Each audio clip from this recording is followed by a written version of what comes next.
outside government into government to work for 6-month tours of duty with the most amazing innovators inside government on game-changing projects.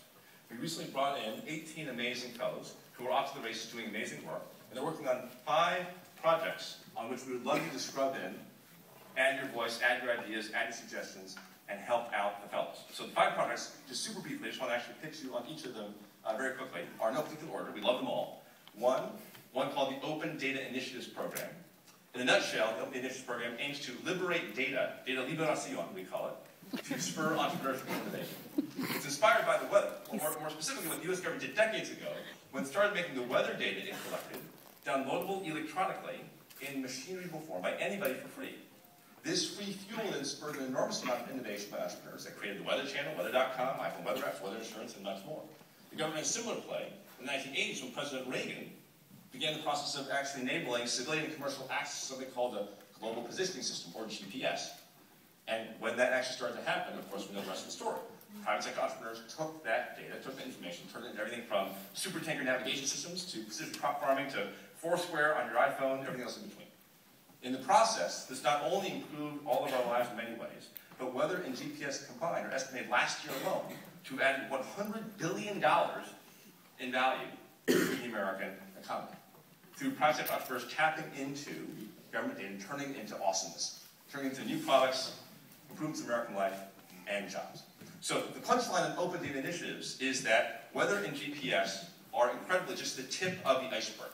There is so much more data sitting in the vaults of the government that you've already paid for that we need to get back to you so you can turn it into magic in ways that only you can. So we've launched a fleet of initiatives in health, education, energy, public safety, global development, finance, the nonprofit space, all of which are taking government data, making it available, making it machine readable, and promoting it through hackathons, meetups, and data paloozas to entrepreneurs who are turning it at no cost to the taxpayer into an incredible and rapidly growing array of new products, new services, and jobs. You can learn more about this at data.gov and subcommunities like healthdata.gov, etc. But we're very excited about open data. So that's project number 1. Project number 2 is called RFP-EZ, Request for Proposal Easy. In a nutshell, this project aims to solve the problem that tech startups don't generally sell to the federal government, because it's actually too much of a pain. It's too much red tape. It's too much of a time sink. This is a big problem. Why? Well, first of all, it deprives tech startups of an $80 billion a year market, which is what the US government spends on IT. Secondly, even more problematically, it deprives the government of what you're building.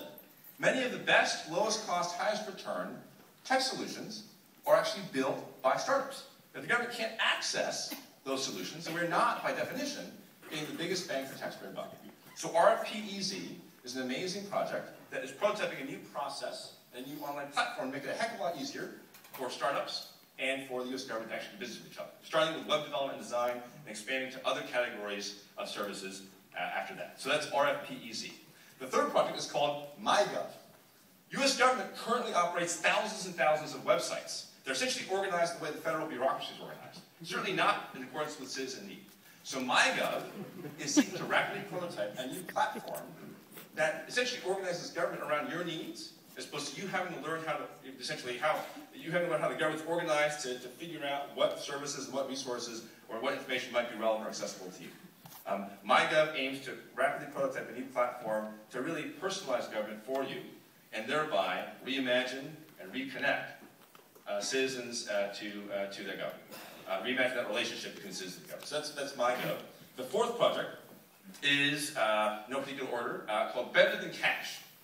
Better Than Cash, also called the 20% Initiative, but recently renamed Better Than Cash. Better Than Cash, in a nutshell, seeks to catalyze moving the developing world from cash-based payment systems to electronic and mobile payment. So it's a coalition of public and private sector organizations being led by USAID, companies, NGOs, nonprofits, government agencies, that are seeking to move the last mile of payment in the developing world from cash to mobile.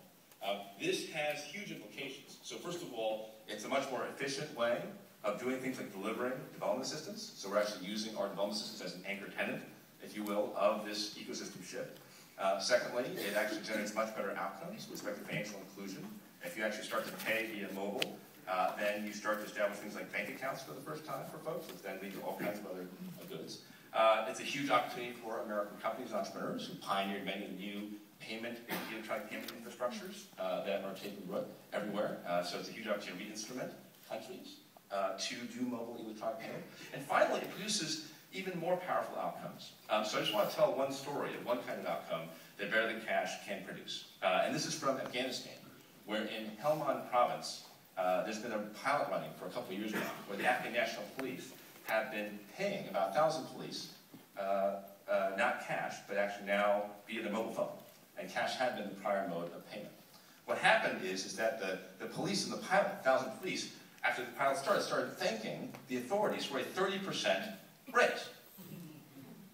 And the authorities said, I didn't give you a 30% raise. And what had happened was that, of course, the cash payments had traveled through sticky fingers before getting to the police person who had arrived, ultimately with a salary that was less than what he or she should have been paid. But when he or she was now paid directly on the mobile phone, they were getting the full budget amount. Same budget, but the full budget amount of what they're supposed to be paid. To put even more of a point on this, when they're being paid their post-cash sticky fingers salary, the police folks were actually being paid more by the Taliban to switch sides in Helmand province. When they're being paid their full allocated salary via mobile phone, the Taliban could not compete. So on top of mobile payment actually driving better efficiency, bigger bang for taxpayer buck, financial inclusion happens, they're better. It also means fewer Taliban and more Afghan National Police, which means that more American men and women come home. So that's Better Than Cash, an incredibly exciting project. And the final project, last but not least, is called Blue Button for America, which in a nutshell seeks to spread the capability across public and private sector organizations, powered by public sector, private sector, patient advocates, health providers, spread the adoption of the ability for patients to be able to get their own information, their own health information, from wherever it might be. How many folks here have tried to get a copy of your medical records at some point in the past? Was it an easy, seamless, delightful experience? Not so much. And so I can tell you as the father of a baby who recently went through open heart surgery, that it's unbelievably difficult to get these records. I can also tell you that, from personal experience, I'm sure many of you have similar stories, that having the right information at the right time in healthcare is not a luxury. It's not a nice-to-have abstract notion. It's the difference between a good outcome and a bad outcome. It can be the difference between life and death. So, Blue Button for America aims to spread the ability for you as patients to be able to get your own data, your own healthcare data, from wherever it happens to be, through iterating templates and standards that people can use to do that. And also by spreading the word to entrepreneurs who can actually build in the private sector all kinds of tools and services that help me as a patient get my data and harness the power to take control of my own healthcare, or the healthcare of my baby. So those are the 5 projects. Blue Button for America, Better Than Cash, RFPEZ, MyGov, and the Open Data Initiative Program. And we are asking you for your help. This is an opportunity not just for the fellows to come to town and help out. They're doing a phenomenal job, but for any innovator across the country, New York City, anywhere, to scrub in these projects and actually add your ingenuity, your ideas, your thoughts to the mix. You can do so by going to whitehouse.gov/innovationfellows to learn more about the projects. You can actually follow the projects on Twitter. Each of the projects has a Twitter account. All the code being built by all the projects is on GitHub, so you can actually scrub in, check out the code, tell us what you think, and work on it. And then finally, if actually you have something that's more difficult to categorize into one of those channels of input, just email me directly. So I'm going to give you all my email address. It's tpark, T-P-A-R-K, at, I apologize for this, ostp.eop.gov. tpark@ostp.eop.gov. And if you've heard me speak before, then you know that A, I read all my own email, and B, I have a protocol, which is that if I don't get back to you within 3 days, please reply again and put "you idiot," and then the subject line. And what I do is actually search my email by "you idiot," and actually, sort of and get back to folks. And I suppose if I don't get back to you within 3 days after that, then do "you double idiot." Because well, if I'm an idiot, I don't get back to you. But seriously, it's oh, by the way, there's a hack, which has probably already occurred to everyone's audience, which is if you put "you idiot" in the first email, then you save yourself about 6 hours. So, really want your input. If you're an entrepreneur we're interested in learning more about the education data being made available, or healthcare data being made available, we'd love scrubbing with you. If you actually are a small business, a web developer,